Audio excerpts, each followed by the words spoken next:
હવે વાત કરીશું આઈપીએલ 2026ની।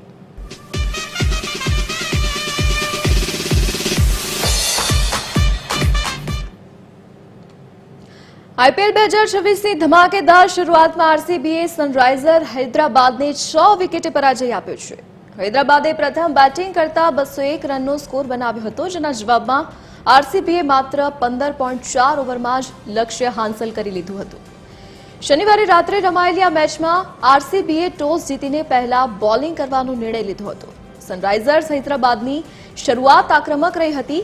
કેપ્ટન ઈશાન કિશને માત્ર 38 બોલમાં 80 રનની ધમાકેદાર ઇનિંગ રમી, જેમાં 8 ચોગ્ગા અને 5 છગ્ગાનો સમાવેશ થાય છે। અનિકેત વર્માએ પણ 18 બોલમાં 43 રન ફટકારીને સ્કોરને 200ની પાર પહોંચાડવામાં મદદ કરી હતી।